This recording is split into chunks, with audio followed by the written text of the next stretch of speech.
which would be That would be Then Life Is Good. And we're really now you're getting into Love Me. Now we're hitting the grand slams. Yeah, but that's what that one was with 21 Savage. They didn't have a tape before, so they had like everything in the vault. No, I think they only had like maybe 2 songs, Sneakin' and Okay, saying it. I know there's another one. They came together for a collab album. Future and him did, but back in the day, albums weren't supposed to be 20 songs. It was 11, 12, maybe 15. And that did come out of the blue, What a Time to Be Alive. Where her the other record with 21 and Drake was that Jimmy Cooks. And it took over for a year and a half. So.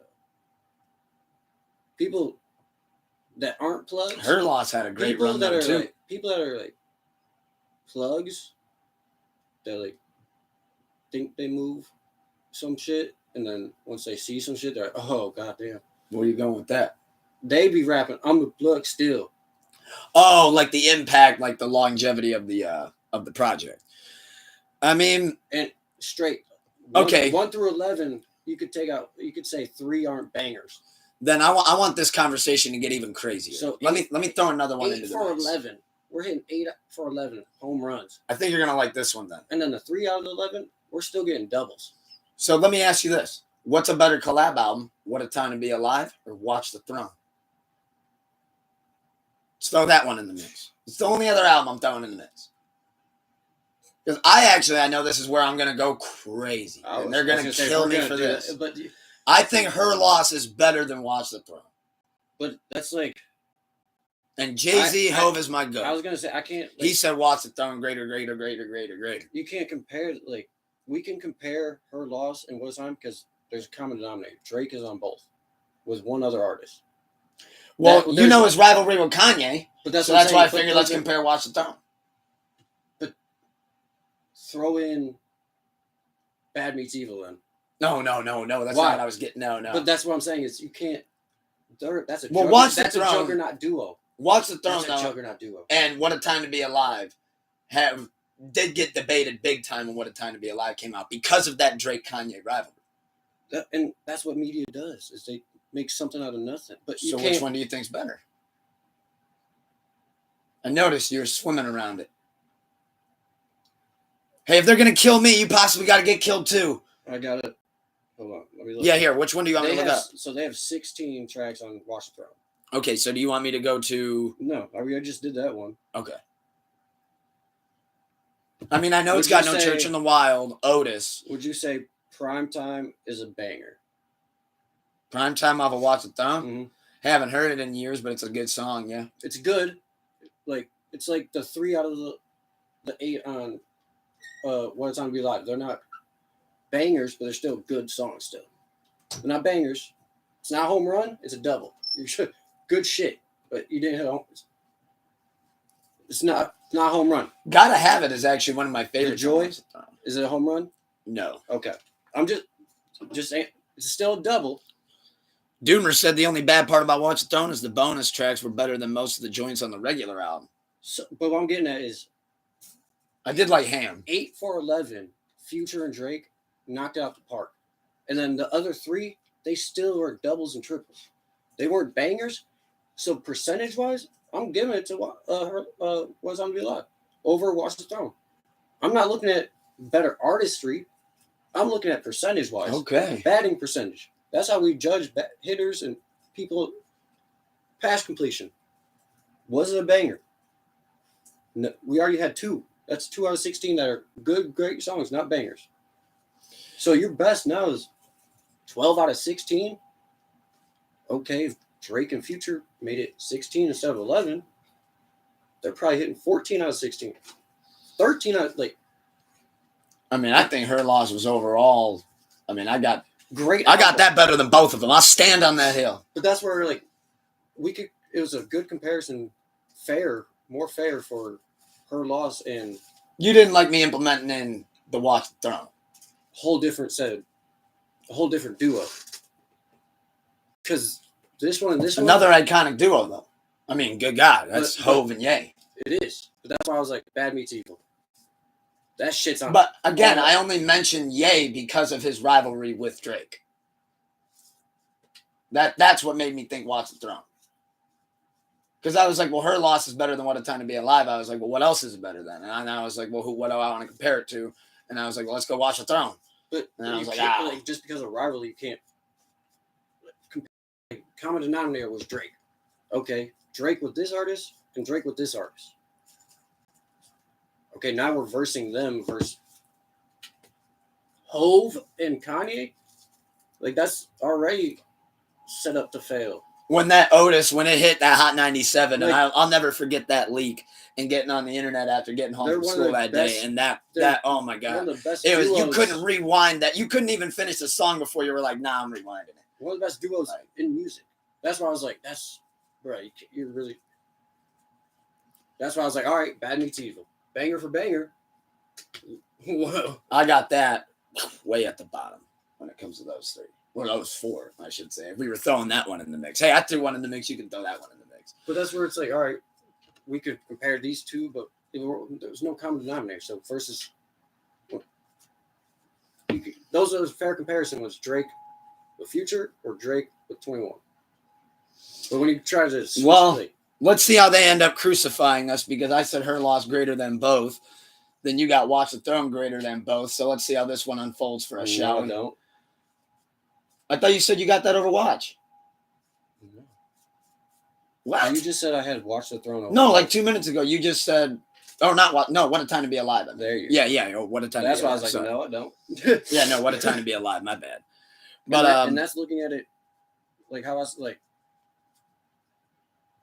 mixed up those two. Like, but instead of debating, which I know we've been debating most of the pod, how about we get down into some reviews, shall we? I mean, we talking. We just so talking. That's what we do. To get into some new music reviews. See what we got here. I know a big New Music Friday happened yesterday. A lot of new singles, a lot of new albums. What do you want to start with? Singles, albums? I haven't really listened to shit, to be honest. I listened to Pop Smoke. There was a couple that of his passing. So oh, you've been in the Pop Smoke groove? Yeah, I was listening to him. Nice. Past week, and actually Nipsey. He said, yeah, y'all bugging. Watch the Throne better than most collab albums. Love it, though. But, so let's start with singles then. So SZA, on her Apple Music Live last month, she did drop the live version of Saturn, which was unreleased. And then now it's officially released in like a whole pack. You get the instrumental, you get the live and the regular. This is her new record called Saturn, which looks like it'd be a new single. So I don't know what to expect moving forward with that. But I feel like she usually sets up her albums though. I don't think I'm excited to just see what TDE is in general cooking right now. I'm thinking ahead already. Another new TDE release that came out. I absolutely love that Saturn record though. Another new TDE release that came out was Sir featuring Isaiah Rashad. The single's called Karma. Really love it. Instant fucking gem. Anytime you see Zay on a feature, big Zay Wop, you got to add that sucker. So I highly recommend actually checking out that. I love Sir, love Isaiah Rashad. Another new single would be Lil Yachty dropped Something Ether. Yeah, Something Ether. And I thought the record was all right. I'm not like huge on Yachty. But I do like the record. Would you say if he's putting out another album? Yachty. Yes. I don't know if he is or not. If he were to, would it be in a case like Nicki a make or break for if she should continue like music, but like if the society will ride with it. Like what do you mean? If it flopped? Like if Yachty put out an album and it flopped? Because right now I've noticed what he's been doing. He's been putting out singles and then he pairs them with the other singles and then makes another EP off of that. Not necessarily even a flop, but just doesn't boom. Like, because no one's to answer that question, would he be considered fell off or dropped off if it doesn't catapult type shit? No, only because I don't think he's expected to sell like that. That's why it was kind of like weird when Poland took off and it became like an instant YouTube hit and it was like, oh wow, Yachty got another one. Because like recently, I feel like so he already has in your, not in your words or anything, but No, Lil Yachty's not on the 21 level on selling records. He's not on the Uzi level of selling records. He's not on the Cardi level of moving units. He's not But in on like 2014, 15, he was one of the hottest. Yes, 2016. Yeah, That's what. So he already did. I'm not saying he fell off, but he already. We could agree he reached his plateau and he hit his peak. musically, yes. He's not sales wise. Yes, I'll say it sales wise. yeah. I don't see him ever getting that Lil Bo. That's why. Yeah, that's where I'm. Yeah, I don't ever see that. Like the albums coming out are for his actual fans. Like, yeah, I mean, I'm pretty sure that the album right after that, Teenage Dream, when he put out a whole album, that shit went right down the train. And I actually liked the project, but it didn't. It's fucking sold triple copper. Yeah, I mean, it didn't do nothing. I ain't got no issues with. Like, I like some of his music. I think Yachty's all right. I just hadn't heard his name, to be honest. Like, not in quite some time, but you know what I mean. And then like, okay, he had that. Remember that Cole song that he had, where Cole hopped on Secret Recipe? But it's like people don't even remember that song for Yachty. They remember it because Cole snapped. Because of Cole verse. Yeah, Cole snapped, and he's batting 1,000. Like you said, since middle child. Shit! I didn't even see this. Speaking of Lils, Lil Durk dropped a new single, "Old Days." Oh shit! I saw someone. Wow, I haven't even heard that one yet. That one somehow went under my radar. Someone dropped a Dolph verse too. See what else we got here singles wise. Oh, Free Nationals, A$AP Rocky and Anderson .Paak dropped Gangsta. Great record. Highly recommend checking that out. Huncho and Summer Walker. No, I'm not talking Quavo. Dropped a new record. I haven't heard that one yet. MGK dropped Don't Let Me Go. I thought that was pretty solid. Even after his tattoo thing that he just did. But hey, to each their own. That's not real. You don't think so? I don't know how tats. I don't have one, but that looked like a lot of shading. It would have been if it was real, but on Google. And I imagine sleeping would be very difficult for him. I mean, Max. All right. I think it was Photoshop. Or it could have been like fake. With it being MGK though, that shit might have been real. Record was solid, but I got more focused on what the hell happened with the tattoo. I think it was Photoshop or like it was just painted. Like it was just paint. Marlon Craft got a new joint with Method Man called Muggsy Bogues. Bogies? Muggsy Bogies? I don't know how to pronounce shit. I'm hungover. But MGMT dropped a new single with Chris Stapleton. I have no idea if that's true or not. I just see Chris. We got Linkin Park, R.I.P. Chester Bimington. I just botched his last name. I should have just kept it at Chester. Friendly Fire. Railroad Tracks. Quavo dropped a new record called Himothy that's god awful. Timothy. You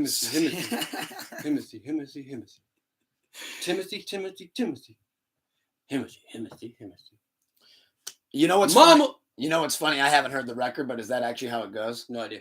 See, you actually had me sold. I thought for a second, like, oh, he heard it. But no, I heard the snippet, though, and I was like, you know what, I don't want to put the hater hat on, so I'm not going to do it. I saw it was like 3 minutes. I'm like, I'm not going to go into it. I'll probably fuck with it, and I was just talking shit. Honestly. But let's talk albums, though. So, this is where I feel like it takes up a lot of the new music that I went out of my way to check out. A lot of new projects. Let's start with this. French Montana, Back to the Roots, Mac and Cheese 5. First off, that's my highly recommendation album of the weekend. Right there. How many tracks? We got 21 of them hoes. Damn, spans an hour. We got a ton of features. Hour? We got the intro, which is him and Amber Run, which I love the intro. That's one of my favorites. You got Stand United with Kanye West, Buju Banton, and St. John. Go back to like 15 max. Nah, dude. The streaming era. More. We need more. Well, then catch up. Ride back 012. Feed me more. Then get on Gucci's level and drop 30 to 50. Fuck it. Get on Chris Brown's level. Drop 80 of them hoes. Like, for real. Drop 80 of them bitches. If you're going to do this, like, for real. I'm getting sick of 20.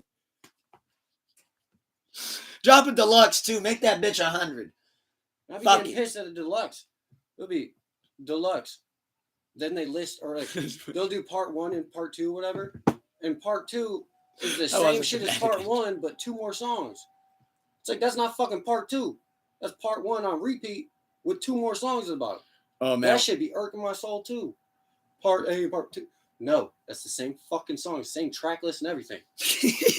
And 2 bonus songs. Just put the bonus songs. Then you get the deluxe edition. Then you get the expanded deluxe edition. Just put them at the bottom. That's not 2 parts. Then you get the live expanded deluxe. But I'll be doing too much sometimes. I loved a lot of these records though. Like I think Praise God with JID was amazing. Lil Durk, Money Ain't a Thing, amazing. Fake Friends with Bryson Tiller, bop. I went bop. Oh shit, I almost did it. Playing the music on accident. Then you got Jeremiah feature. Hello 2013. Where have you been? Another great record though. I've been in the vault since 2013. You got Where They At with Kanye and West Side Gun. Which one of my favorite records on it, of course, because you got West Side Gun. Then, of course, you got the great single with Lil Baby at ATL Jacob, he a fucking millionaire. That's fucking He a millionaire. I respect it. But no, I highly recommend though checking out Mac and Cheese 5. That was my favorite project to drop over the weekend. This is definitely gonna be sitting at with a minute. I don't care that I lost with French Montana. I love Montana. Random question, because Kanye, his album Vultures coming out is out. Is yes. So the song that he sampled Ozzy. Yes. Is it still on that album? No, because okay, he took that sample off because he's about to sue and he ended up actually using his own beat from Hell of a Life. Good. So he sampled himself. Good for him. Which I actually thought that was a good way to swerve that. I thought it. I didn't. That's one thing I like notched Kanye for, because Ozzy answered if he could sample it, and he said no. Yeah, and that Kanye publicly one of the many times he took down the album, and then but that sample was updated. Yeah, finally though, because Kanye was like, he came out and was like, "Well, I'm still gonna do it," and then Ozzy was at the listening party, and it was like, "What the fuck? I told you no." Yeah, literally, it was like, "Wait, I said no." No, my man, like y'all sent me. We just spoke about this. Y'all sent it to my office. I replied "No," and I was curious if he had the balls to still. Because that's straight to court, and you're losing. Yeah. So I just didn't know if he. I'm glad he did the right thing. Yeah. But I was also disappointed that he was still just letting it ride. I think it was Diana Ross he let one go too, and that whole song got taken down, which was actually my favorite, of course. That he was pushing back against which is Good Don't Die against a legend. If he doesn't want you sampling it, well, he didn't get the Backstreet Boys shit cleared either. And that's what I mean. It's like and that's not your right to plagiarize their shit. So you're not God at the end of the day. Like, you're Kanye. You're a great musician, genius, cool. But you still have to obey industry rules at some extent. But that's their work.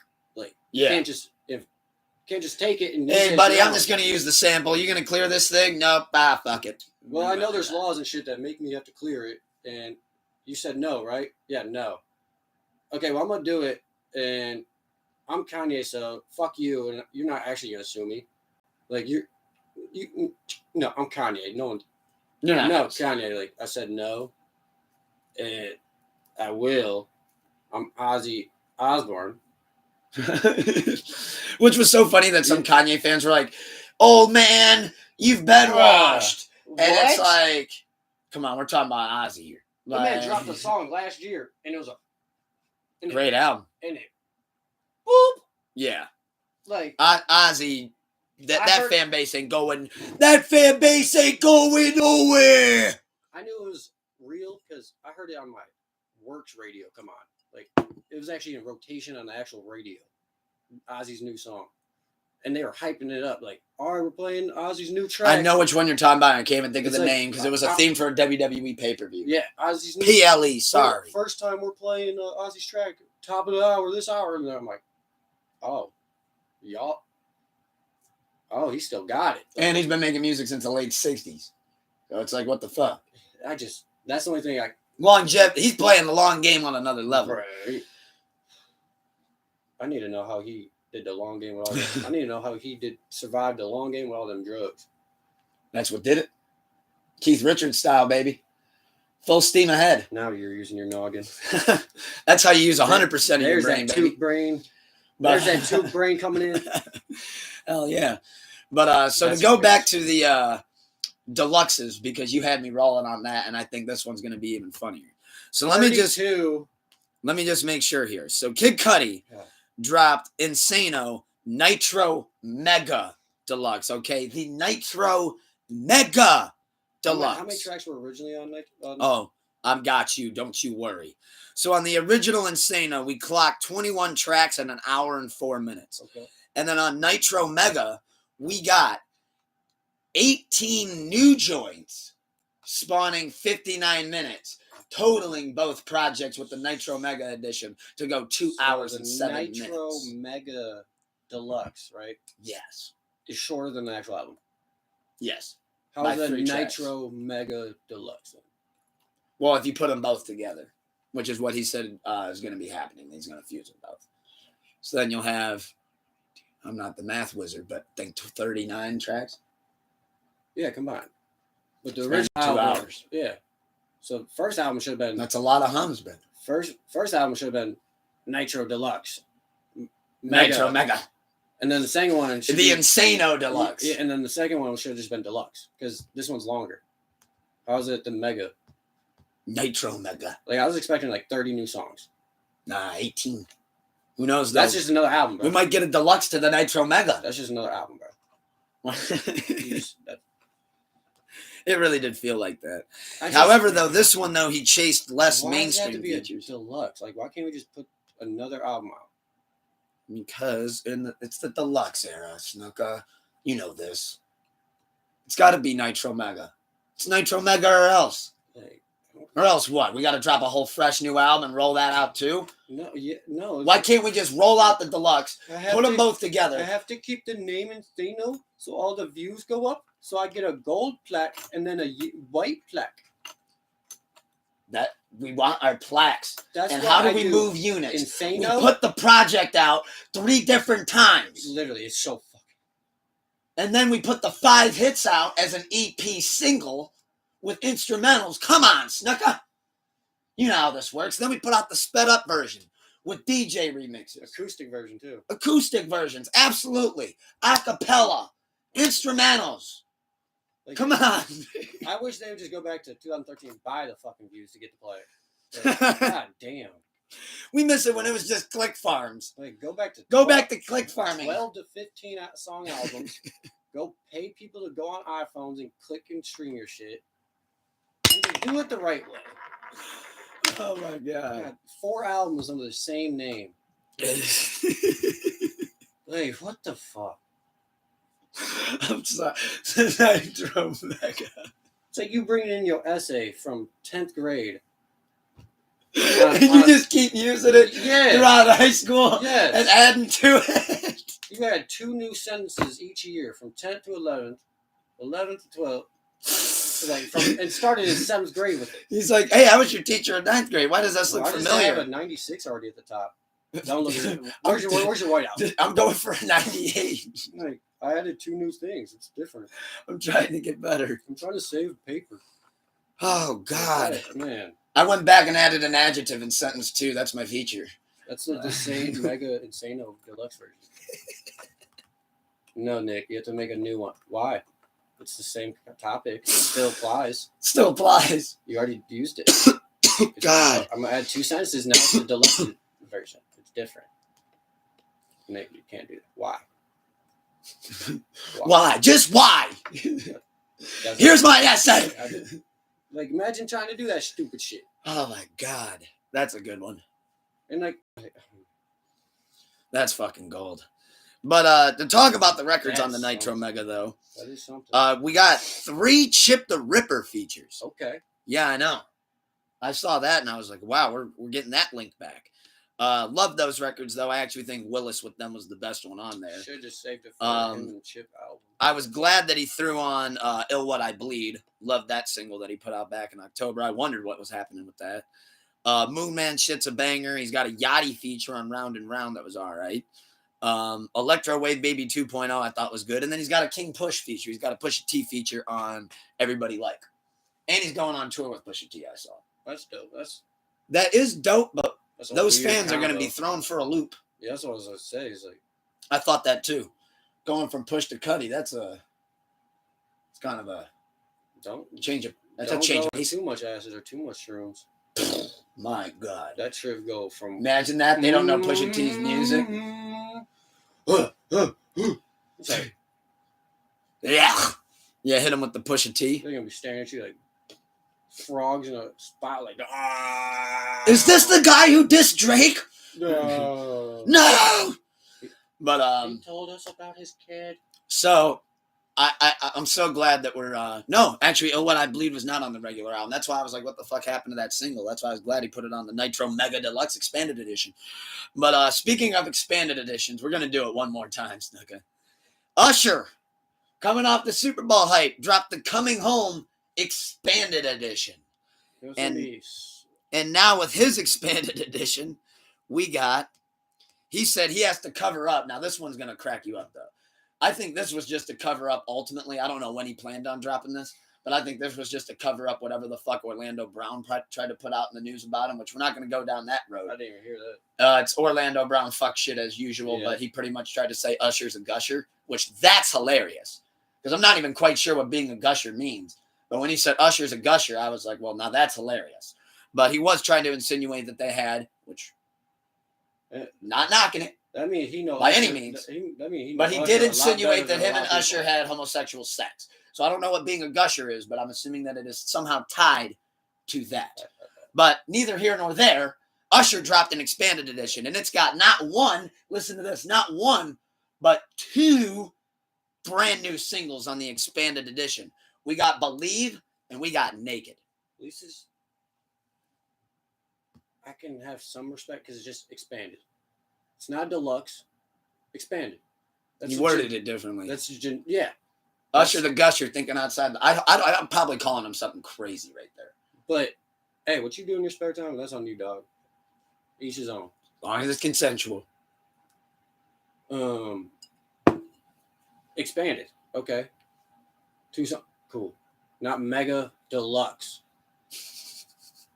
Like, bro. Can you imagine if Usher called his shit that? Nitro Mega!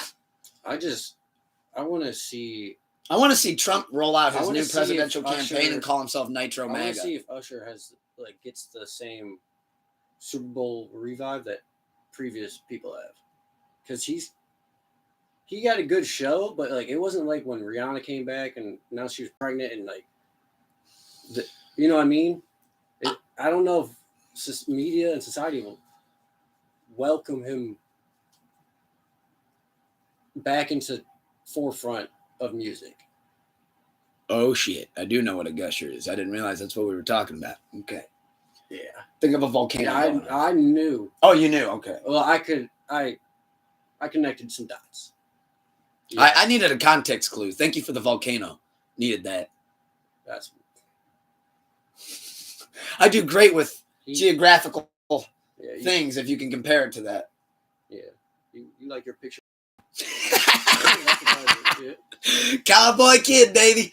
Best book I ever read. There ain't a picture every 3 pages. I ain't reading that shit, bro. What the fuck? I need some explanations. First time I picked up a Harry Potter book, I'm like, come on, the movies were knocking way better than this. 300 pages, no pictures. I never watched those movies with words? subtitles. Oh no. Which is funny because it's like I do read, but they're like 2 books, and it's the only 2 books I ever read, and I just read them in an endless loop. Hey, you're reading 10 pages a day, baby. Goes a long way, baby. But here now back to regular albums, though. We are back to regular albums. We're off of expanded editions. We're off of Nitro Megas and Nitro Magas and all that shit. La Russell and Hit Boy dropped another Hit Boy project. He's staying on our heads. We got Rent Due. Another one. 7 tracks, which I love the 7 tracks. 7 tracks, 18 minutes. Listen to it on a drive to work. Pushing out songs, though. That's respect. One after another. This dude is living at the fucking studio making beats. Respect. Imagine Hit Boy actually having that much. MGMT dropped a new album. He's just laying down, like half laying down, so it is up there. Oh, because he's like relaxing, so it is like that. your wife dropped. I'm surprised you didn't mention that first. Jennifer Lopez dropped her Apple Music Live. Jennifer Snuka. So she dropped an Apple Music Live. Yes. Which they have been doing great with those. Granted, I haven't actually checked that out yet. Is it her just doing a live show and they recorded it? Of her previous songs that have already been recorded and put out? Yeah. Hits, all that good stuff. Like Jenny from the Block. All that shit. Jennifer Lopez. If any, that's a callback to the South Park episode when Ben Affleck had, or actually, take that back. Yeah, Jennifer Lopez. Carvin had the little sock face, and Ben Affleck was making out with it. So we're just recycling. Oh no! Okay, so Apple Music Live. I'm not sure when they started doing them, but they started doing like she re-record these like recently though. Like so, it's not. Yeah, so like pretty much when she was doing a show, they had like how they record a stand-up. I get right. Yeah. But that's why I'm like they did one for SZA, they did one for Dominic Fike. Why would I bring up her? They did one for other people too. If it was new songs, yeah, let's talk about. They got a couple, but like Jenny from the Block. In fact, that is actually why they do it. So that's a good thing that you mentioned that. Why they do it is like when you put out like a new album or like a new project or just like you're having a moment in general, like Dominic Fike, like when he put out his new album, it got rolled out with, hey, here's also this Apple Music Live of it, so where then you can hear how my live show goes. I like that. And they give like little intros for certain records and stuff too, like there's commentary. So like I'm assuming they tell the artist like, hey, don't just go record to record, stop after every other one and kind of guide us where you're going with it. It's a whole different vibe and feel from an album to a live show. And they kind of have you start, like there's a theme to it as well, where like how Jenny from the Block, they had her kind of like start with that, and then she ended with, hey, here's a couple of my new joints. So that, okay. Where it's like, cool. Okay, you get to see the evolution. I can be more on board with that. And like they have them do like little obscure singles that maybe necessarily weren't on a project. Like how for Dominic Fikes, he had a record with Paul McCartney. As long as they ended up throwing it on the live. As long as they're putting out a few new tracks with it. That's all.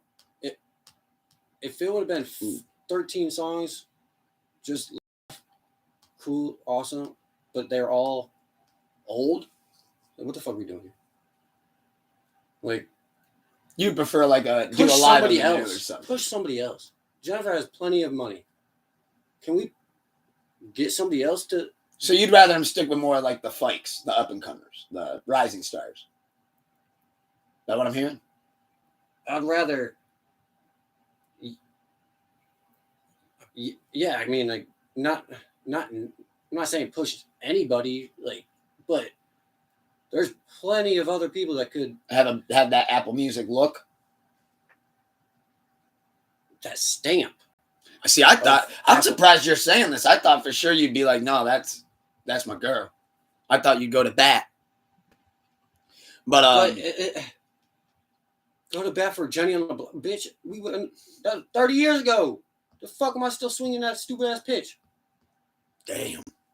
Not stupid as in the song. It's just 30 years. Why am I don't have to go to bat for that. We all know what Jenny on the Block is. It's a bang. I'm just a Jenny from the Block. Banger. But if you put out, it's better that now there's new songs with it. But still, like, I'll be honest. I still have not went through her whole new album yet. I don't even know if I will, to be completely honest. But with the Apple Music stamp, like, even a SZA could jump tremendously in her career, rather than Jennifer Lopez, who's no longer in music. Oh, I just think with SZA, I just love get to hear her live. I just think that was awesome. Me too. But you know what I mean? Like Jennifer, J-Lo not in. I mean, SZA did some of like the Control album. It's like she. If anything, J-Lo's more in movies, like more in acting now. I look at her. I'm glad that you said that. I look at her as more of a movie star than I ever do an actual artist nowadays. Yes. I never really thought she had it like that. I had nothing but respect and love for J-Lo. I got nothing against her. But it's like Mark Wahlberg. I mean, like, what the Get on the Floor. Like, that was their okay. That was their first. and then they movies because they. Oh, Marky Mark. Because then it's like, okay, And the Funky Bunch. yeah, that's not going to last you 20 years, bro. Let's get. Neither is those underwear commercials. Let's We go. need you on big screen, dog. Let's go. We need Boston cops, Four Boston brothers. trainers, Boston fucking donut makers. Like, but you know what I mean? Like, We need you in Boston. Awesome. They did J-Lo live. Oh, I didn't even know. But it's like, man. So back to new albums. I was just going through trying to see if I missed anything that came out over the weekend. I missed two big projects that came out. Well, to me, I shouldn't say big. But Babytron dropped Case Dismissed. Ooh. XXL Freshman. I'm going to add one of those. Babytron. Love Babytron. He has one of the funniest flows in the game. What's he say? Something like Babytron, but you know that used to feeling him. Fuck a body shot. We aiming at his equilibrium. That's a fucking bar. Fuck a body shot. We aiming at his equilibrium. But this project Where would though, you say the equilibrium is in something about it? that's the thing. That's what makes it hard. I don't know what he's punching at. If somebody told me, yo, I'm about to hit you in your equilibrium, I'd be like, what the fuck? I'd be like, bro, you can't. I'd be My like, what the equilibrium fuck? is just my center. My like, balance is about to be fucked up. My center of balance. I'd be like, what? I'd start checking my feet, and then he'd come in and swing. I'd be like, whoa. whoa. I'd be like, you cheating? That's what he meant by that. You're going to hit me in my dick, aren't you? Maybe that's what he means by that, though. I'm That's fucking what up your I'd be like. equilibrium, and you're like, what? Kick And then you like look down to check your shit, and he sticks you, and you're like, oh, bam, fall right back. You're like, that's what he meant by it. God damn. Gotcha, bitch. He says he's gonna fuck my equilibrium up. I checked my stance, and he suckered me one. But Fire ass bar. Not hating. yeah, I know that's so gas. But when I thought about it, I was like, equilibrium. If your equilibrium gets thrown, I guess it's. Were you trying to sweep my leg? Going for a takedown? I guess, I mean, I'm not a medical field. But Like, I got another highly recommendation to throw out that pairs Another with one. mac and cheese. Yes, another one. Hit the button. Another one. fucking mac and cheese 5. So not to go and with cheese mac 1. and cheese 5. Yeah, not 1, 2, 3, That's or what I quattro. was We're about talking to- about I almost- cinco. When you said that, he's back to his roots. I was like, roots? That man a goddamn tree. 5? He made a collab album with the 5? Roots. No. 5? That's a goddamn Imagine tree. that. French Montana and the Roots collab album. That'd be something. God only knows what that producer would have to cook up. Featuring beat-wise. you two. Featuring U2, featuring Bono on every hook. And it will be automatically downloaded to your phones as well. That shit. But last thing, I'll never. when they That shit will when never- Bono forced himself on us. Yeah, we should. I felt me too'd by that. I felt me too'd by Bono. The fact you couldn't remove it until they released an update for it, That was some weird shit. that was bullshit. That was the first time I realized exactly what the government's Oh, capable of. That's when You can force U2 on us? Anything's possible. That's when it confirmed, like, oh, if they want to access your shit, they're just gonna do it.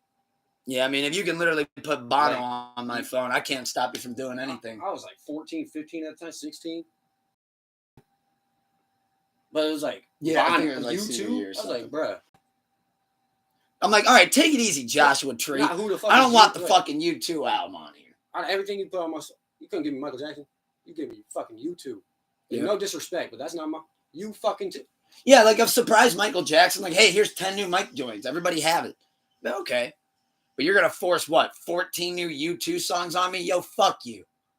That's what I'd say to Apple. Yo, fuck you. It's like, who does Bono know though? To where he got, where that just slid down the. Bono's connects are mind blowing. That dude went live from the Vegas Sphere, and they did that same shit again where they were like, hey, everybody, you're watching this. Fuck you. Like, he literally was like You will watch Bono perform in this fucking Sphere right now. he was just eating dinner with somebody he knows. It was like, what would it take to, like, how much, do you think it's possible to, like, contract to, like, have my album automatically in people's music library? I think Steve Jobs was a gusher. Wild take. That's how Bono got his in with Apple. And then Jobs is like, shit, if we have a fun night tonight. Steve Jobs have it said, on he there. put it right in the will. Yo, no matter what happens to me, Bono gets every goddamn thing he asked for. Fucking anything. He said, Sphere, forced album on everybody, you name it. Bono wants it. If he wants to be on a Kendrick Lamar album, put him on Triple X. He said, Jobs hit him with if you bring me the 48 pack of Gushers, I'll put that album on every iPhone in the country. Bono, you hit me with that got. I ain't talking about the candy neither. And he Jesus said, Christ, we went off the rails today. I love it. Really, Steve? That's all I got to do? No. That's it? We did that last weekend too. Like, oh. Yeah, you don't remember when we were hanging out with old Jeff? Well, that over there on his island. Well, that doesn't count. Very spacious. That shit we went on a long walk. That don't count. We're talking about now. Yeah, your buddy Jeff that you're always hanging out with, Steve. You cheating on me, Steve? You know the commercial. It's my money. What, does Jeff get any Kendrick Lamar feature he wants to? Fuck. My money. I want it now. I'm JG Scott Bono Wentworth, brother. Bitch. Dude. Coming from the sphere. You see someone climb that bitch? You know how Drake and Future is live from the gutter? He said, I go live from the sphere. Las Vegas sphere. He doesn't. Whenever I say, I pull up. If you're on stage, guess what? Now you're not. I am. Boom. I'm Bono. I wish he would. Like, yo, old ass. You ain't doing it. Your security might. Yeah, Bono, you step up on this stage, motherfucker. I'm knocking you in your equilibrium. Bow. Bow. I'm gonna hit you with a drop kick from Rey Mysterio, bro. Get the fuck out of here. I'll 619 your shit all the way around this sphere. I'll just straight drop kick that shit. As soon as you walk up to the stage. Yeah. Get your ass back. You see who's on Took's on stage. This fuck you, Bono. Fuck you, Bono. You're not performing. Yeah. I'll be honest. And I'm landing on my back like Randy Orton. I'm kicking his ribs in. Oh, Bono's gonna sell that shit. There's nothing to sell. It's real. It's coming hot and ready. Like Little Caesar style, baby. Pizza. It's at your door. Pizza. Okay. Hand delivered. Signed, sealed. Bill Withers style. I'm not actually sure if that's a Bill Withers joint. And you're not getting a receipt. Because there's no refunds for this. Somebody call Spider-Man 2 because we're going to need him to slow this train down. We're running off the rails today, buddy. You ain't getting no get back on me, bitch. There's no receipts on that. I'll be honest. I never at one point today when I woke up thought that we would be talking about Bono was not on the bingo card. On the Vegas sphere. Someone did climb that bitch, though. I saw that. Super Bowl week. That's crazy. That's actually G shit. I thought that was dope. Hell yeah. But Big Boogie got a DJ Drama Gangsta Grills. And the last highly recommendation that I wanted to throw out, he's another one like Hit Boy, been on a run. Since he's been on a run. Drama, I would say his first one when he came back like a couple years ago was Jeezy. I would say Snowfall. I think that was after time. Call Me If You Get Lost. Because that's kind of like what revived the Gangsta Brazil. Yeah. And made it like where everybody wants one now. When I got... was when Jeezy with Snowfall. Yes. That's when I was like... Jeezy had a great Tiny Desk concert. And I was like, damn, DJ Drama. And then it was like a couple months later, he put on his own shit with like people featured. I was like, oh, and now a whole album. Another one. And like... And I love how he's doing that thing too where like he'll work with like a big artist like Tyler and Jeezy. But then he'll turn around and he'll work with like a Big Boogie and an Icewear Vezo. Take notes, Apple Music Live. I actually think that's a really great approach that he's doing with that too. And I love this project. There's a lot of bangers on here. The project's called Red Rum Wizard. That's the perfect And I fucking love that name. He didn't stack it with features either, which Big Boogie's been like known for. So I'm glad that he kind of dialed back and he was like, hey, you say I can't do shit without features. I'm only going to use two of them, which is my label mates, Lola Brooke and Yo Gotti. But my favorite one on there, though, is Personal Session because I've never heard him rap like that. But then also, I mean, he was rapping like the rent was due 2 months ago. But that's also better for him when working with Drum, like, on a collab project. Like, you don't want a bunch of features because he works the beat for you. Like, he'll mix and match, like, however your flow is. You're like, all right, this drum got to stop here, then bring it back to here. And we can maybe beat switch here. Right. But if you got 8 features, then it's like, all right, now I got a lot more work, and like maneuverability of the process because he has to make it a masterpiece. But if you only got one person to, Yeah, when you call something Gangsta Grills, there's hype attached and to I that. think even Drum could have went to him and was like, hey, let's do a collab project, but Oh, let's like you limit think the maybe he features. mentioned it to him, like, hey, like Big Boogie was like, all right, I want to get my, and I'm he gonna was like, give yo, you- slow down. I'm gonna give you what you need for you. You don't need. Let's prove to them you can do it. We need one Yo Gotti feature. Yeah. We don't need 6 of them. We don't need 6. We need one. And it's like You can have one Gotti feature. And it's like you need a prove it album. Because if people are saying you're riding off features, you got to put out an album where it's just you, mainly you. Yeah, where you have to stand on your own in the beat and prove it and go. And Drum is the best, one of the best, not the best, to get you there. One of the best DJs to have behind you if you got to ride a full 3-minute beat. Yeah. And I highly recommend checking out that project, though. I love Big Boogie. I've been keeping my eye on him for a minute. I think he's fucking amazing. And shout out Drum for not ignoring the up-and-comers. Yeah. And willing to help. And you can tell he keeps an ear out, too, which I love that about Drum. And Hit Boy. And it's how many like, dude, I never heard of the Russell. How many tracks? Until fairly recently. Not many. I lied. I'm sorry. 18. But they go quick. Like, it's a quick listen. But that's not like for a DJ, like 18 songs, like it's not like 8-song album for this up and comer. No, and like it's not like DJ Drum was like. And based on like how he makes his records, that 57 minutes, I mean, it goes. That's why I think it's pretty quick. That's why I also think it could be like a mutual get together, but like DJ Drum really being on board of like, I'm gonna help you thrive. He helped propel Ice Ware Vezzo's career. Because I feel like if Drum was approached, it could have been like 8 to 10. Like I'm sure a lot of people have approached him. It's the ones right. that he has to go and get. But if himself. he wasn't full in on the artist, he'll give him 8 to help him if he thinks he's gonna do well. But 18, he believes in you. That man, he put his name next to your 18. Like that man in your he's 100%. That's where So speaking of just great rollouts and just great pairings and just great music in general, I know it's not out yet. Pull Up a Chair on YouTube and Reddit. Check us out. Yes, sir. Good plug. I love a good shameless plug. But Schoolboy Q, I'm just curious. I just wanted to mention this. Ooh, how do you like how he's rolling out his album? Because I feel like this feels like a traditional, old school, great rollout, but with a new twist to it. How he's dropping like the little 4 to 5 minute documentary videos, like part 1, part 2. Then he's dropping previews of singles. Well, like he's not dropping whole singles, right? Which I remember he did this with Oxymoron too, where he's dropping singles where like to get ready for the like he's only dropped, I believe, one official single, which is Urine 101. But it's everything not like, else has been like previews. And it's a preview of his isn't 10 seconds in a snap. It's like 2.5 minutes, where it's like, hey, this has more to it, but here's just to get you going a little bit. And he said originally, too, he was dropping something every Thursday and Tuesday, which he's been keeping to that word. I like it. I mean... Oh, I love this rollout right now. Yeah, I'm saying this right now. I think it's very strategic and very smart, and it's shows he actually cares. That, and I think he's also in a different role.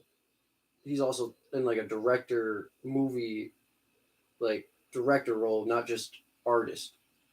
So he's doing these little 2-minute documentary movies because he realizes, no, I want this to be. I have my own vision type thing, and I want it to be captured and people to see it behind the scenes type, like NFL inside the film, like inside the NFL films or whatever. All the mic'd up. Someone randomly one year was like, "Hey, we should start recording this shit because like good content, great content." Like so, rather than just being in the studio making 16 songs, hey, we're gonna still make these songs, but we're gonna preview a song, give them a good ass preview. We're gonna let the beat ride the whole time, and do a little docu-series of our own type shit. Which is dope. Because we independent, we don't go to Amazon, we ain't going to If Netflix picks us up for 50 mil, bet. But we're about to be getting into that here in a second. But we confident to just roll it out ourselves for our fans because that's what we want to do. So that's like with the Schoolboy Q rollout, I think Top Dog is cooking something right now because you got Isaiah Rashad and Sir who just dropped that single Karma. SZA. Then you got SZA, with Saturn. Now you got which I know J-Rock just dropped a single not too long ago. Now you got Q doing a great rollout. Obviously, he's next.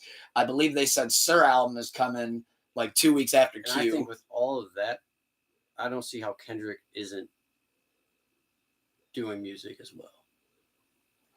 And Kendrick's doing his own thing anymore, man. I have no idea what that man's about to do next. But mainly Schoolboy Q. He's at least got 2 features. One of Kendrick. You sure? I don't think so. I do. I don't think he has a Kendrick feature. I do. And then I think it'd be cool. I'm for it, but I don't think he has one. Kendrick, he goes through the phase, like the cycle. I think Kendrick Lamar is trying to separate himself from TDE right now, and I don't know why. I mean, I know he's got his own thing, PG Lang now. I know he's off the label. He wants it to be TDE, not K-Dot. It's not Kendrick and Schoolboy. Well, he's got nothing to do with TDE anymore. I mean, he's off the label. Only connection he has to TDE is the other guy who left, which is Dave Free. Because that's who started PG Lang, and that's where he signed Baby Keem.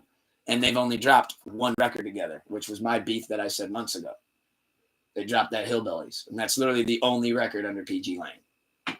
Because Mr. Morale and the Big Steppers was the last TDE release that was distributed through TDE. I don't know true backstory of separation. It didn't seem like it was negative. It just seemed like something Kendrick Lamar really wanted to do. Was too big for TDE. Yeah, he was too big. I'm stealing shine from y'all because they're waiting on me. It was J. Cole with Rock Nation all over. They're waiting for me to drop, so they don't care about SZA's new album. Yes. So if I go off on my own and separate, everybody wins. And if I agree, if I stay in the shadows of music for a couple of years, while all y'all do your run, your cycle, now SZA's dropping. TDE fans would do that too, no matter who dropped. Reason would drop a single and they'd be like, okay, cool, where's K-Dot? Where's Kendrick? Where's Kendrick? That's a cool song. It's always, hey, that's a cool little song you got there. Go stamp it on the fridge, Reason, but where's Kendrick? Always waiting on, because he's part of the group. He's part of the team. TDE. Kendrick's in there. Why isn't he putting out music everybody else? But now he was literally. Now you can't ask TDE that because you look stupid. But so yeah, I am excited though to see where TDE is going with that. I think that'll be really interesting to see kind of where this what 2024 has in store, I should say, for Top Dog. And how to finish off on how you said him and Baby Keem haven't only dropped one single. That could be on purpose too, so people aren't in a rival of should we listen to them or versus, so it doesn't become a Kendrick versus TDE. Who's gonna outsell the other one? Who should we? Yeah, who are we? So he's like, oh, look at that! Kendrick sold more than hey, Q. We're gonna put out this one song, and then we in the shadows came for 3 years, and then when they're after their runs, when TDE gets their shine and shit, people appreciate them. We're gonna come out with a collab album to revamp K-Dot and bring you up. You mentioned something though when you were talking about Schoolboy Q, and it's going to pivot us off into TV and movies. That Schoolboy Q kind of is in like the director chair for like the new album, like how he's rolling it out. Like he's kind of like overseeing everything. He's directing it, kind of feeling like he's even like producing a lot of the content himself. I was curious to say another rapper. Now this is a rapper turned. I don't think he didn't direct it, but he did star in his own show. It is self-titled. I'm on episode 3 right now, so I have not finished it.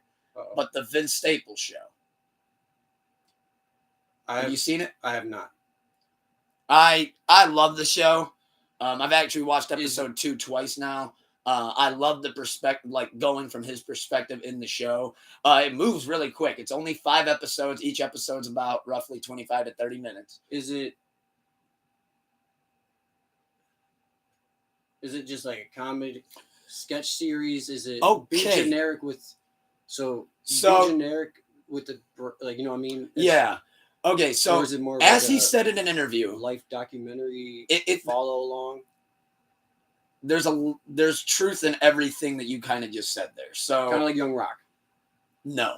Okay, so does yes and no. So present day. Yes. So Vince Staples' show, how I would explain it generically without giving away anything because I know it's a fresh show.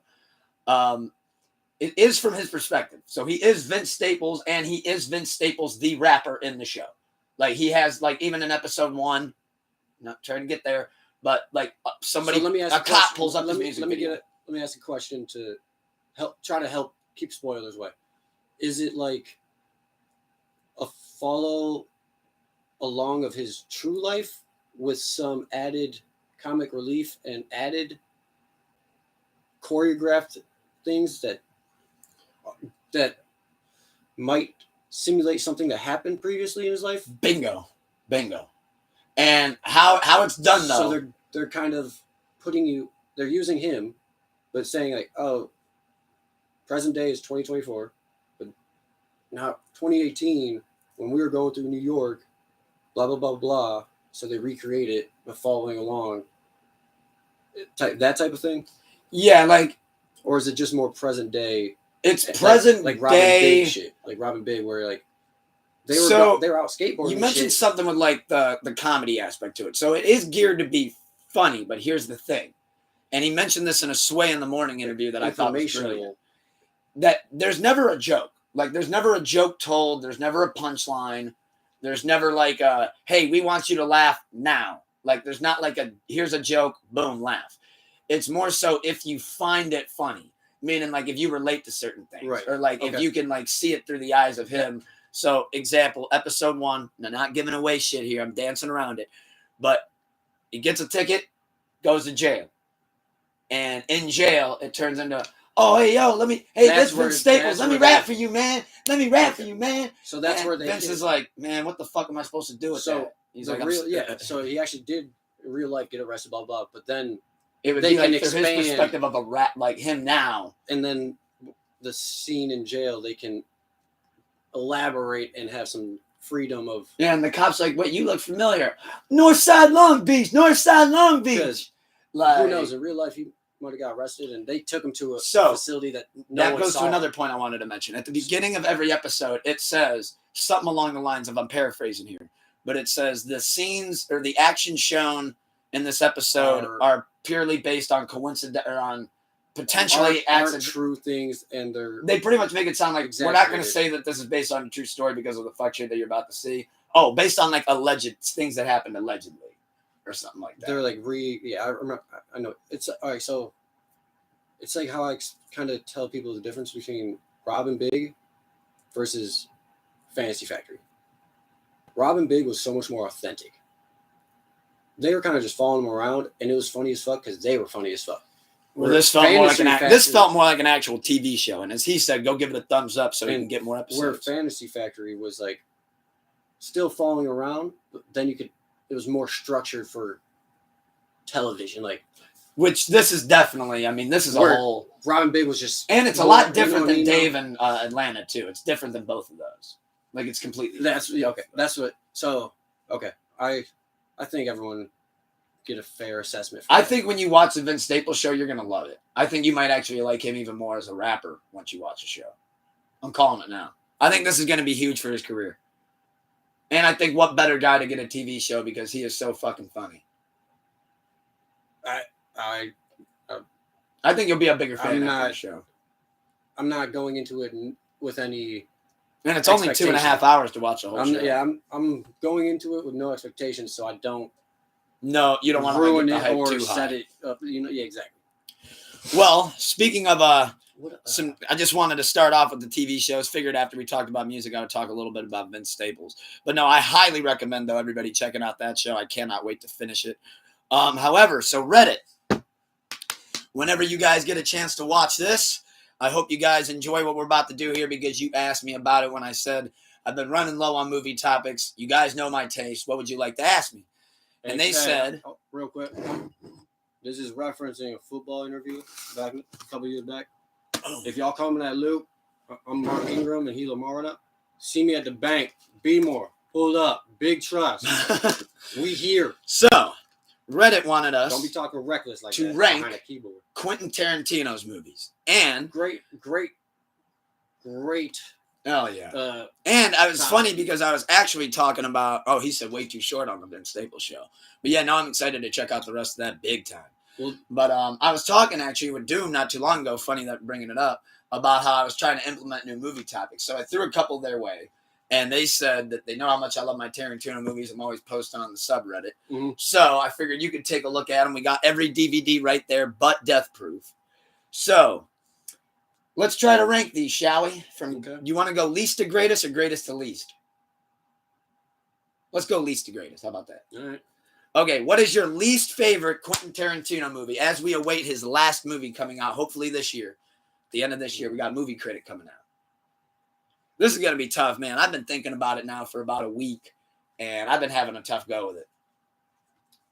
And obviously, this is more opinionated than most. Oh, never mind. I lied. Death Proof is there. Grindhouse. I got them all. I'm sorry. I thought I had that one still lended out. Yeah, so I do have all of them right there. Yeah, because I forgot Death Proof is a part of Grindhouse. Damn. I think I know what my least is. Might be Kill Bill 2? Really? No, Grindhouse, actually. You go with Death Proof? Yeah. That's my last. So, for least, he goes Grindhouse. I will say, as we're doing this, Quentin Tarantino, why I knew this would be a lot of fun, is he's my all-time favorite director. I love every single one of these movies. Once it gets to the nitty-gritty, trying to rank one over the other, you're going to see me probably have an aneurysm. That's one, yeah. I mean, so many of these movies are classic. The cast that he's always had. I'm keeping these together. You keeping the Kill Bills together? Yeah, because as leasts? Yeah. Ooh, Reddit. To be honest, though, I was never they were cool, but like I love them, but I wasn't like. Yeah, that's where I'm at. They're not one of my most rewatched. So, Kill Bills.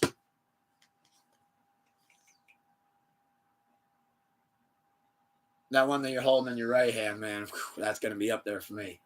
And I'm so excited to see how you guys rank them. I'm curious to see what your guys' favorites are. Curious to see what Doom's favorites are as well. Then we're going Jackie. Jackie Brown? Okay. Yeah. He said he was never big on the Kill Bill movies either. Most unnecessary sequel. Yeah, out of all of the Tarantino movies. Reservoir Dogs. Oh, yeah. Not the Reservoir Dog. Oh, God. Then Once Upon a Time. Then you're giving it to Once Upon a Time. Okay. Those are kind of even, if that makes... Reservoir Dogs and Once Upon a Time. Fair. If I would have watched this one more recently, it could have been flipped. Fair enough. You know what I mean? Harvey Keitel was great in that. Then Pulp Fiction. Whoa! So far, he's got Grindhouse, least favorite. Kill Bill 1, ba-boom. Kill Bill 2, ba-boom. That'd be 3. Jackie Brown, ba-boom. 4. Reservoir Dogs, ba-boom. 5. Once Upon a Time in Hollywood, 6. Pulp Fiction. And these are my order of favorite for me to watch.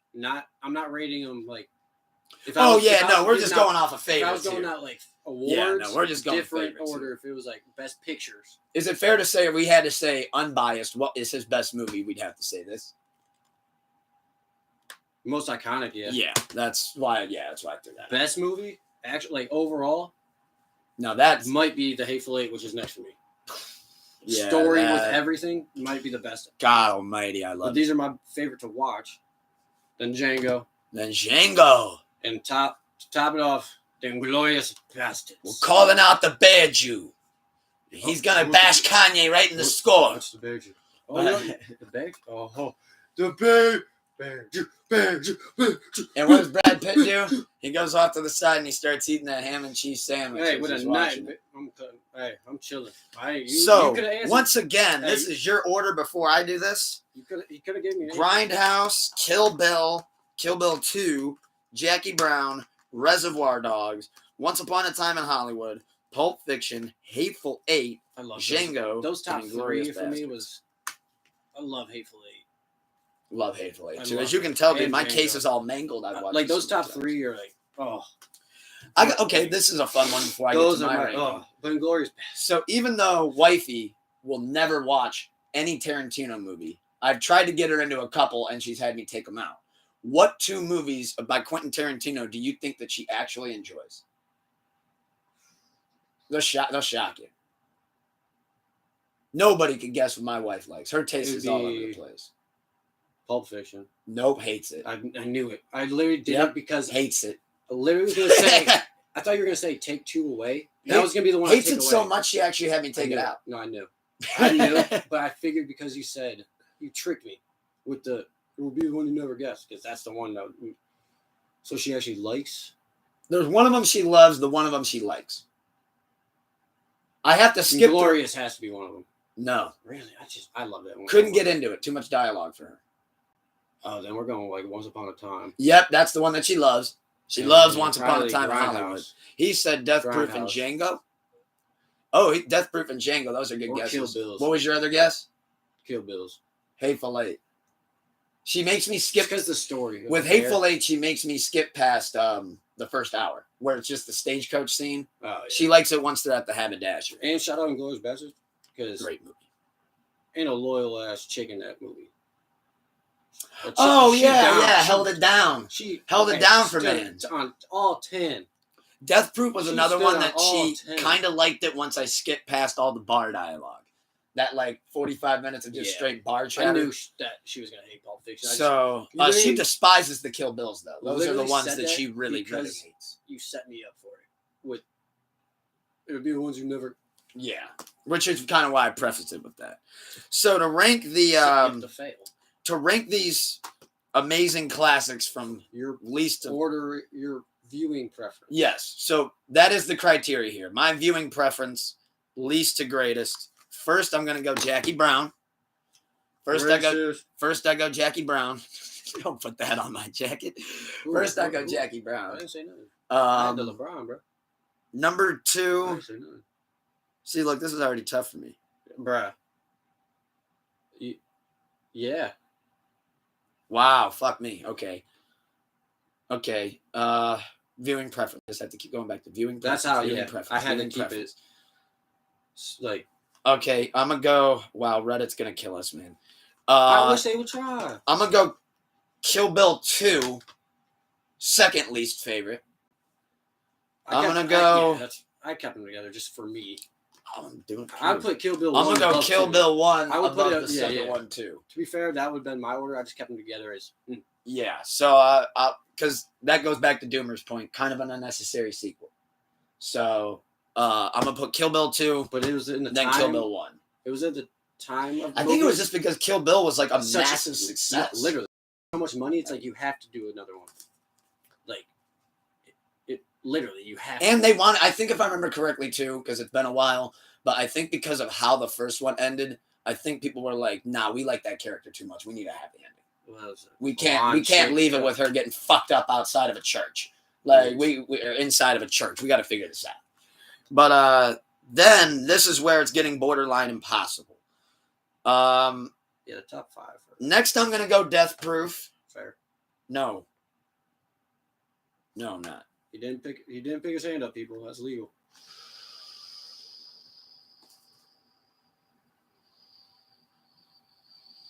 Next, I'm gonna go Once Upon a Time in Hollywood. I'm like actually going Once Upon a Time. I had it above. Which one? You know why? I think, because remember, we're going viewing preference. I think I'd put that one right there only because when this first came out, I ran this one into the ground. That's I watched fair. it so much. I waited like a year to watch it. Like if if the criteria was what do I think is the best, it would have ranked higher. But everybody was like, everyone was like on its fucking dick when it first dropped. So I literally was like, I'm not Once Upon a Time. I was like, I'm not watching. It literally took me like a year and a half to actually watch it. And I was like, oof, this is a poof. Next though, I'm gonna go Death Proof. Yeah. So after Once Upon a Time, then I go Death Proof. That's your. Now these 5, I'm fucked. Okay. Let me go. I can hear Rick Ross doing 100 Black Coffins right in my ears, so I can't do Django. So for my next one, that I'm putting down, viewing preference, Pulp Fiction. That's where I put Pulp Fiction. It has some. It's I've seen it a ton. That's where. Yeah, I've seen it a ton. I know the fucking dialogue of the movie now. It feels like word for word. But it's his most iconic film, though. So then after Pulp Fiction, I'm going to go... Man, this is nuts. This is nutty. This is crazy. What am I even doing? Why did I agree to this? You're a loyal... Yeah. For that one. That's why I was like... All right, next I go Django. That's where Red is going to kill you. Yeah, I know. That's a doozy. I got Django, though, over Pulp Fiction, and now I'm holding Reservoir Dog, Hateful Eight, and Inglourious Bastards. Let me go Inglourious Bastards after Django. It's a hot take. And then viewing it's not preference. Really even a hot take, though. After Inglourious Bastards, Reservoir Dogs. That's where you threw me through a little loop. Putting that second. I mean, I know I love that movie just as. And right on top, Hateful Eight. Because it's the stew that's got me thinking. I never said you didn't make the coffee. But this was like. I said you didn't make the stew. If we did this like 4 years ago, this would have been first. Because you didn't have as many views on this. Yeah, and this one has replaced. Yeah. If this was the Andy meme, I don't want to play with you anymore. No, this is a Spider-Man meme now. Yeah, no, this We're is tied. Spider-Man meme looking at each other. You knew that Reservoir Dogs was holding. That still gets about 10 watches a year. Like, people can be upset with we're going to get killed for the Kill Bills. We're going to get killed for the Pulp Fiction. Hey, and then they're going to kill me for Django. Come try to kill me like in Kill Bill. And cool. Because modern day. I can already smell modern day the pitchforks. Cool sword. And I can already hear the fucking shit coming. But yeah, so to recap mine, least favorite, I go Jackie Brown. Then I go Kill Bill. Sorry. I'm not. Then I go Once Upon a Time in Hollywood. They were great at Then the I go time. not Planet Terror. Then I go Death Proof. Then I go Pulp Fiction. Then I go Django Unchained. Then I go Inglourious Bastards. Then the classic 15th anniversary. Well, that was years ago now. But Reservoir Dogs. Now it's like 40. 30. And then I go Kill Bills were like revolutionary at the time. Like industry-changing type movie. Yeah. But go rewatch it, fucking Reddit. Yeah, and then come back and watch the other movies and tell me. Go watch Reservoir Dogs. Go watch and tell me if Kill Bill's better than that. What's the fucking? Go watch Kill Bill 1, and then go watch The Kingsman, the first one. The bitch with the blade legs goes twice as hard as Kill Bill. How about Kate Beckinsale in Underworld? But she's not even the main character. She only in it for 40 minutes. And Underworld will fuck your shit up. And she out here dogging Kill. Like that's where I'm just like at the time. Legendary movies. A lot of people love. You know what it is that a lot of people love about it that kind of made it like a little bit of a skosh of a cult classic. Is anime lovers love how the violence is in the show or in the movie. Like the scenes where, like, for example, when the one girl throws the ball, that like nunchuck ball thing, and she throws it, it goes like. That's why I said Kings, the first one. Like you hear like the sounds like. The girl with the blade legs, she splits a dude in half, and you see the guy. Oh yeah. So I'm like, the girl instead of having swords wielding, she got him as legs. Oh, her legs got blown off. So now she out here jumping and cutting your head That's off. like the woman Planet Terror with the gun. That was the hardest shit I ever seen. She took that gun, put her leg right on the buttstock of it, and started going. She's like, I do this sitting down, literally. I don't waste my energy for what? Like, imagine like she sneezes in her sleep and just lets off a round. Her husband, Jesus Christ! Oh, you know, that's his nighttime routine. Empty the clip, empty the chamber, put it on safety. Jesus Christ! But shit, he probably just take that bitch off. So speaking of movies though, Speaking of movies, which I had so much fun, and I know we both did. Shout out Reddit for that little. Yeah, that was fun. That was a lot of fun. That was a good one. Worked out that they actually had them, so we could put them right in front of us, kind of give them a little bit of context, a little bit of prop. But speaking of movies, Triple H and the WWE found themselves right in the middle of a Captain Phillips situation. So they were trying to ship over the structure about a month ago, and this was all done in silence. Nobody knew this happened until Michael Cole said it in like a press briefing. And this is fucking crazy. So obviously the Elimination Chamber happened this morning, or depending on where you're at, they were in Perth, Australia. Well, they've never had an Elimination Chamber match overseas. So they had to find a way to get the structure over to Perth. Well, they had it on a freight, like a boat freight. Yeah, big ass boat. Yeah, and they were bringing it in to Perth, and always happens. Here's some crazy shit to say in 2024. Ships are always sailing back and forth. Like, the pirates raided the goddamn freight, stole the structure right off the freight. Well, I shouldn't say the whole structure, but they took materials off the freight to the point where the WWE had to then, if I remember this correctly, what Michael Cole said. Yeah, so they had to send it by plane from wherever they constructed it. They had to send it by plane from wherever they constructed it all the way to Los Angeles, where then it was taken by another ship over to like somewhere overseas, to where then it was taken by a train, by a reserve train.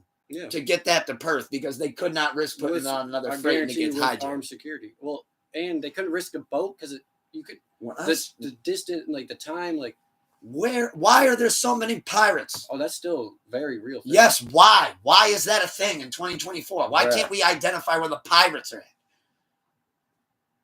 They're just storming the sea like it's the Pirates of the Caribbean and they're on the Black Pearl taking over fucking harbor freights. Yeah. The shitty people. Jesus Christ. But they smart pirates now. Oh, shit. Because they target the people that... They're not going after a U.S. Navy ship. Like they're not going after Captain Phillips. They're not going after the freighter with military shit on it, with armed guard. They're going after the regular freight with 40-year-old out-of-shape people that just want to see their families again. Like, and hey, don't move. I'm taking it, and you can see your... Cool, man, this is the fourth time we've done this today. Go make you can have the Elimination Chamber, but I don't want But guarantee next time they gotta ship something overseas, Triple H. They ain't going through that canal. They ain't going through that canal. That company is one of the biggest brands in the world. Yes. They're getting military-sized planes next time. The big-ass ones. They're going to send that chamber overseas like it's King fucking Kong. That bitch going to be tarred down. The ones where they drop tanks and boats out of the back. Yeah, just roll that Elimination Chamber in there. We'll assemble it when we get that shit's going to be sent to Perth like it's goddamn Godzilla. That bitch going to be tied down. They'll rather pay the extra... Armed guards on the freight. Would you rather pay for the extra expense for that plane, but knowing your shit's going to get there, or the possibility of having to pay for shit twice, 3 times? Because if it doesn't make it there by pirates again, you got to pay for the replacements. And then you got to pay for emergency shipping and handling. And then emergency setup crews. So you got to hire more people because it's late. Yeah. It's like, shit, I'll just ship it on that big-ass cargo plane next time. So let's have some fun with this, though, real quick. You're Triple H. Okay. And this should go down. Yeah. So, hey, Triple H. Or hey, Paul, Mr. Levesque. What's good? Just want to let you know that chamber that you want to know the arrival, like how everything was going with it over. Yeah, the transportation of the Elimination Chamber for Perth. Yeah, so I don't really know how to say this, but no, it's not actually all good. It got hijacked actually by pirates. They hijacked the freight. Pirates. Yeah. You said. All right. Like don't call me on no bullshit, bro.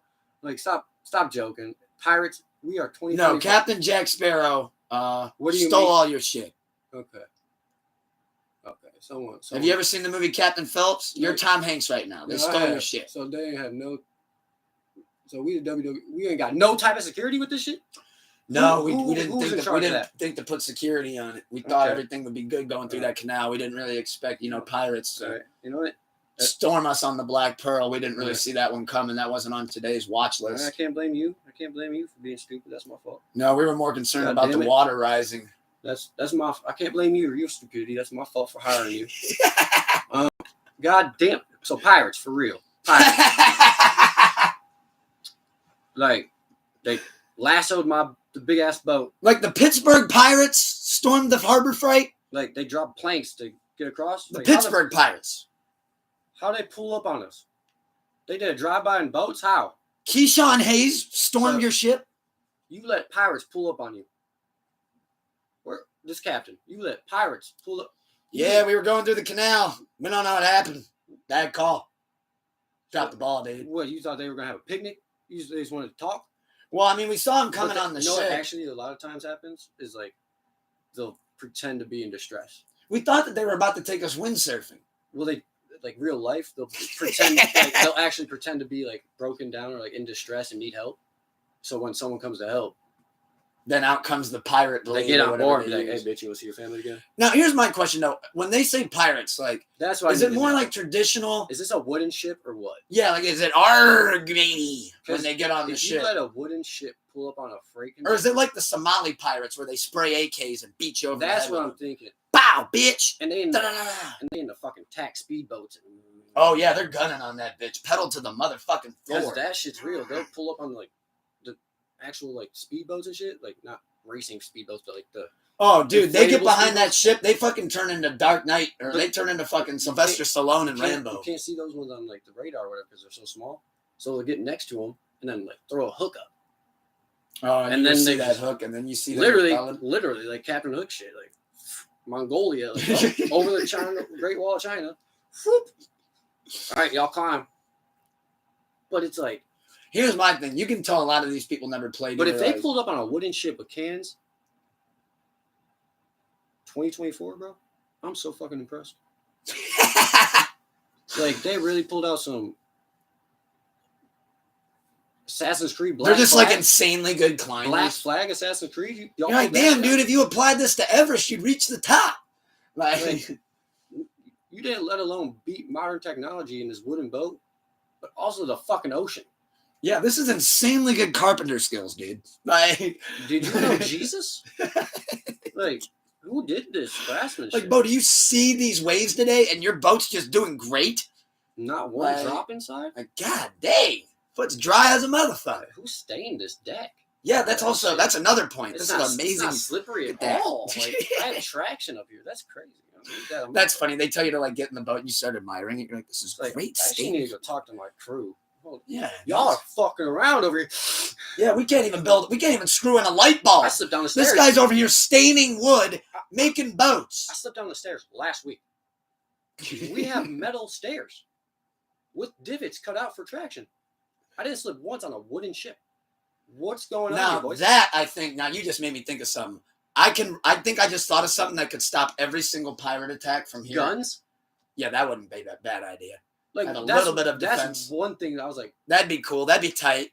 Okay, cool. Freight container. I get it. Like I imagine being on the freight and being like, hey, that'd be pretty tight to have like, I don't know, but that's like why, a gun right now. Immediate Triple H. Like that'd be cool. We have plastic forks. Immediate Triple H thought being Triple H. So y'all need to put armed security with our shit. I can't blame you for being stupid. I hired you. That's my fault. I think if you ain't put armed security with the fucking elimination chamber equipment, this going how much ever money piece going of across structure. the ocean, where pirates aren't.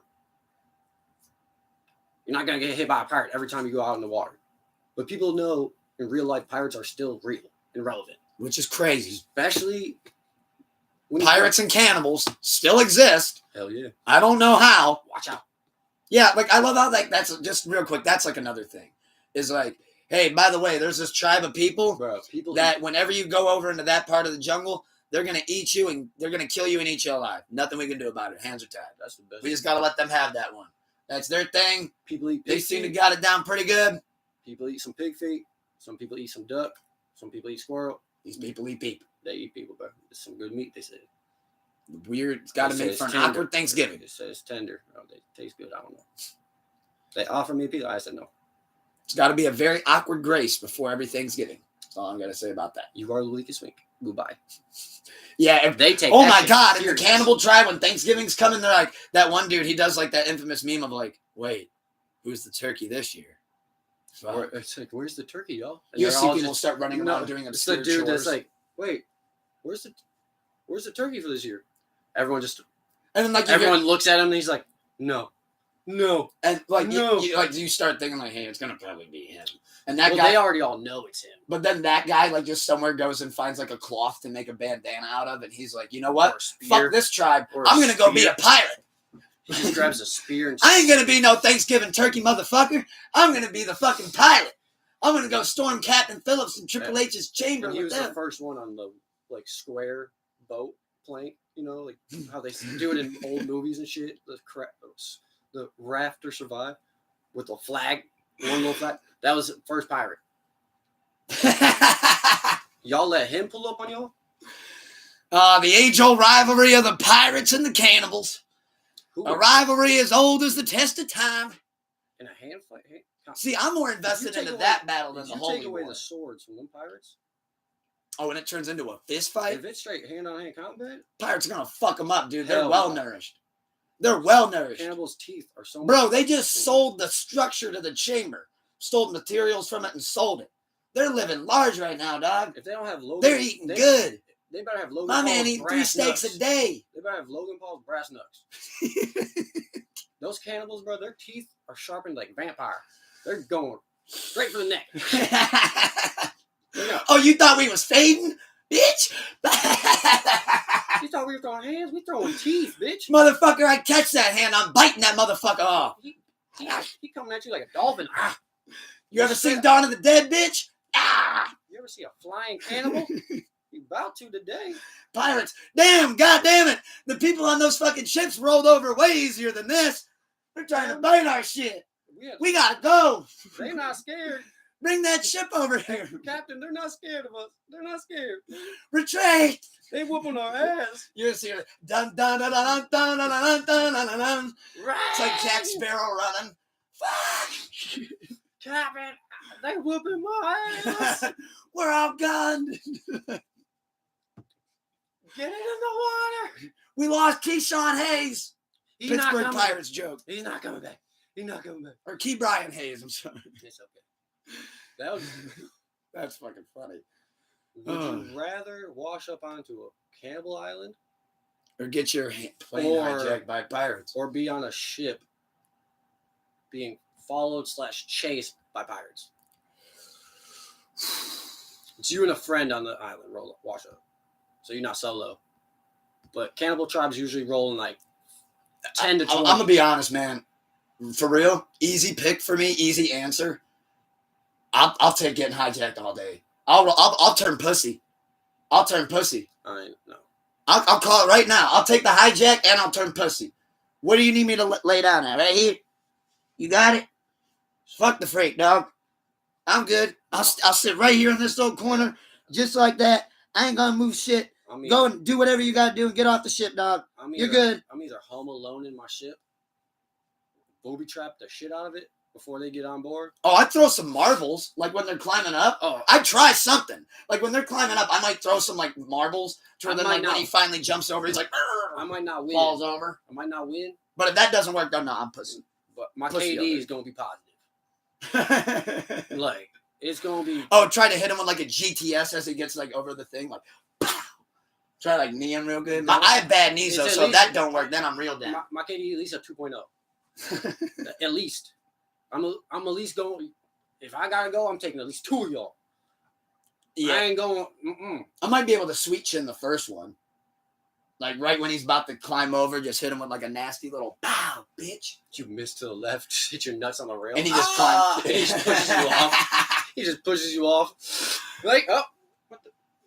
But yeah, no, I'm good on the cannibal. And then you dog. just grab his fucking.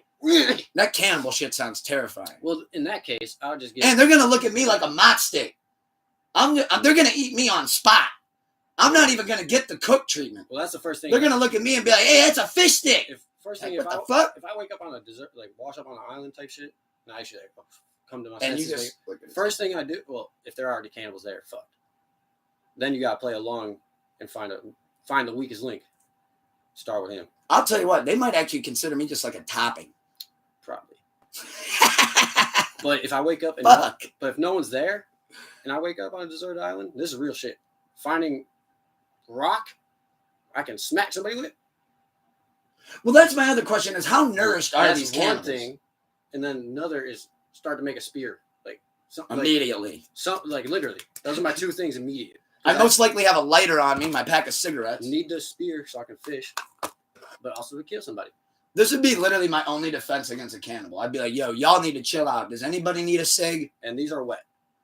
Yeah, and they're soaked, and my lighter doesn't even work. So now we're fucked. I could dry these? Dry cigarettes. Cigarette. Hit this. Needs to dry. Fire? You have fire? Oh. Yeah, the moment he hits the cig, he's going to look at me like an omelet. He's going to be like, cig, good. Or just, me, hungry. Or from never having tobacco ever, he gets such a head rush, he passes out. He just throws up right in front of me. He passes out, though, and everyone just looks at you like you're... Like I'm... And then I become the leader of the cannibal tribes. But then he wakes up 20 seconds later and eats you. Man, I love this pod today. This has actually been one of my favorite episodes I think we've ever done. Because like that, it goes one of two ways. They think you're a god that can make someone almost die or die because he passed out. But once he wakes up, they're like, oh, wait, he didn't actually kill him. What the fuck? What'd you do? And then that dude's going to be pissed because he just passed the fuck out.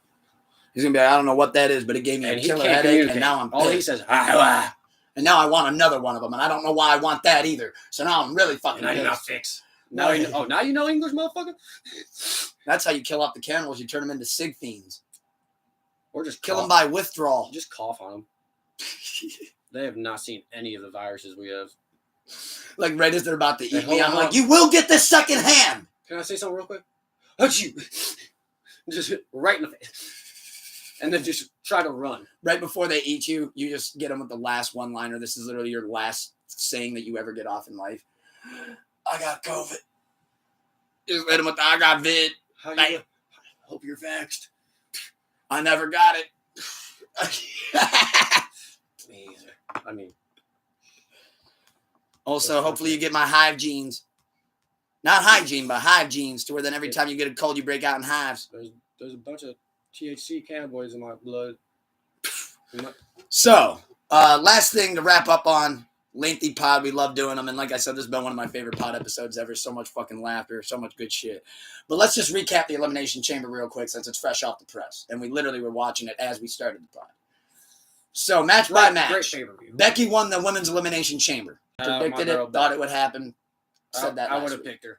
I honestly forgot it was coming up. They've been building her and Rhea for a fat minute. Yeah. Grayson Waller effect. Kind of looks like they're leaning into Rock and Roman versus Cody Seth tag team match, no? Kind of looked like that? Definitely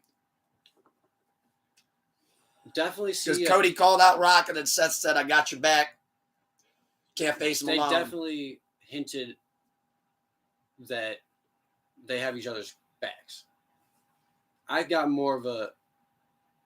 I don't know if that's a guarantee. Obviously, we could all say it will be. Or could it end up being like a manager situation where they're both on the outside? So if one jumps in, the other's there. So it's not really a tag team. But I definitely feel like they're setting them up to be a tag team. Yeah. Now, if it's just for Rock and Roman and then fizzles out. I think that's what it is. But with their energy, though, and both of them together, it's a big pop. That's a big old pop. It's a big old soda. It reminds me of Ray and Eddie pops of when they came out. And then they teamed together? The Tina Heat, when they came out in the door, everybody was... Everybody in that motherfucking arena. Yeah. Allah. There wasn't one boo in that entire arena. Type shit. Not one single boo. And where in the Seth Rollins, where Eddie was a heel, but everyone grew to love. They understood why he ain't cheat out his own people. But no, even when he was lying, cheating, and stealing, he was still babyface, which was cool.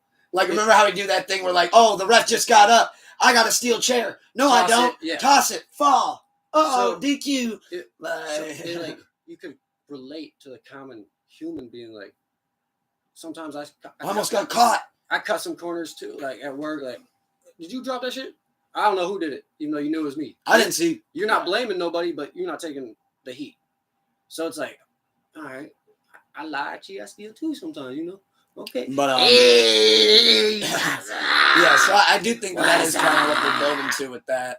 I saw that they had that tag team title match, which was Pete Dunne and Tyler Bate versus Damian Priest and Finn Balor. I saw Damian Priest and Finn Balor won.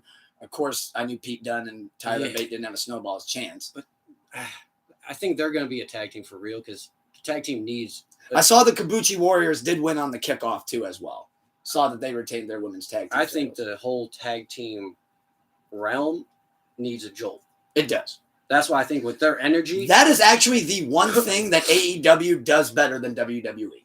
That is the one thing. They don't do it. They haven't done it in the last 4 years. And AEW has a shitload of talent, so they put them in tag teams and they have great matches. I would say the last good pop run for a tag duo, Jimmy and Jay. And Sammy and KO, yeah. So okay, yeah. Year and then that. Yeah. Before that, and then. I think. But like with Seth and Cody, like their energy and Cody and Jay won the titles. But the chemistry. So Cody and Jay did win the titles for a minute, but that didn't even really get like a massive pop like you think. It would have been better if Sammy and Jay would have. When he yeah, that would have probably got a bigger pop. In fact, wait, was it? No, that was Cody and Jay.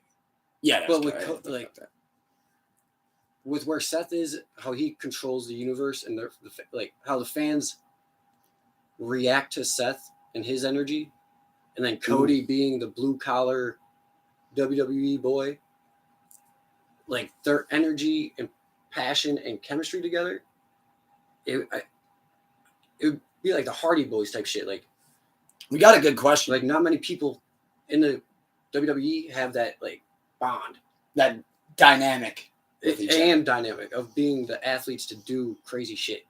So Doom asked us a question. Do we think that they're going to milk this Rock storylines for all it's worth, or to just be one and done?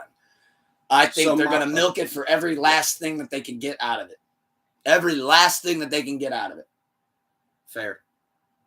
Because you don't just get The Rock whenever you want him. I know he's on board now at TKO. You do, yes, but no. If he's available. That's what I mean. And you want him, yes. But if he has movies and shit, no. Exactly. But he's also 50. He's not 20 on a contract. And he is a member of the board now, so you can probably get him more. He's also... But Rock's a long gamer. Rock's a long gamer, too, so he loves a big build. He loves it enough where it's, all right, even if I'm shooting a movie, as long as I'm in the country, I'll come. I'll postpone a day. Even if he can't necessarily have a match. I'll postpone a day of filming this so I can show up for the universe, because I love the fans. He'll show up for that.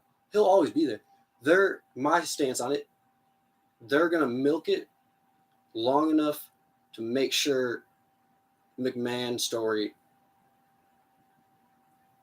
isn't in the forefront. Try to sweep it as much. I'm not going to say they're ignoring it. I don't want to say that. But they're making sure it's not the headlines. They're trying to put the attention elsewhere. Making sure of it. No media, no news are bringing. Which WrestleMania 40 is doing just that. I mean, they're talking about even getting Cena on there. Cena was talking about going again with Randy one more time. Yeah, which would be, oh god, that would be fucking iconic, literally. But I don't even want to say they're milking it. They would milk it. This was their plan from when that shit hit the fan.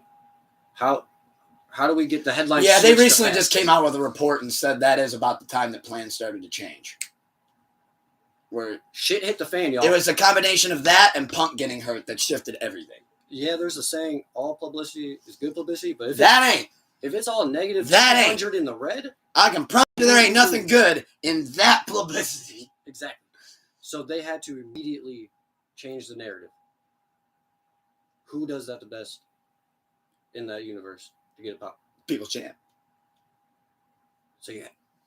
And then Rock, we need you. And then the Cody Crybabies made him turn heel. Hey, we don't give a fuck what you do. We need the attention elsewhere. All right, can I slap the shit out of him? I'm turning heel. Bet. Cool. I'm gonna pretend I'm teasing like who's head of the table to like tease it up, but I'm on his side. So like, that's my, you know what I mean, like that. So I don't. Now I will say they're gonna milk it because they'll milk it as long as Dwayne's healthy. Yes, for sure. As long as he. And I think he has to get back into ring shape. Oh yeah. Like taking bombs, that whole thing. Actually, I think it was on Pat's show. He kind of talked about that. He's like, I'm training in LA. I got another training facility elsewhere. It's like how even with football players, like Kareem is a good example. He didn't play the first 4 weeks, and we came back because he got to get back into football shape. He was working out in shape, but being in game shape, completely different. Like, two different things. Rock said he's like, I've been training every day, every other day, whatever when I can't, like to save his body, not every day.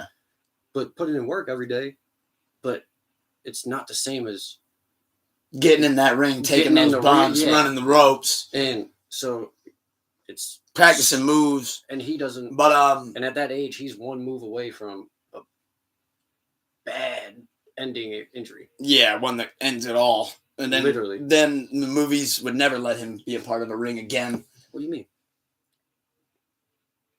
He'd just be in X-Men. He got the ball hit. No, not the rebooted Professor Xavier. What up? Damn, Professor Xavier looks like he's really been working out. If he ain't got no leg, if he can't walk, he's not leaving Hollywood. He'd be turning that damn chair so quick. What was that movie wheels with Kevin Hart and guy from Bryan Cranston? Yes. I don't remember what it's called, but I know exactly what movie you're talking about. Where he has to take care of dude. Rock would be starting to do those. Guy's like an asshole. But last thing though on the chamber was I saw Rhea Ripley. Of course, everybody knew she was going to retain against Nia Jax. So now it looks like it will be her and Becky. Yeah, that was probably Nia Jax's best match ever. Shout out that women's strength in that match right there. Oh yeah, picking Nia up. A lot of people. That kind of felt like the Hogan Andre body slam. Yeah, because. Kind of got the same pop too. There was she tried to obviously they knew she could do it, but like there was once or twice where she went for it and it kind of looked like I'm kind of too tired right now, because like she needs all strength and all momentum to actually. You get that bitch up and over without dislocating something. That's a big girl. But then in the men's chamber match, now that was the one that was a little bit hard to call. And now it looks like Drew McIntyre will be facing Seth Rollins at WrestleMania for the World Heavyweight title.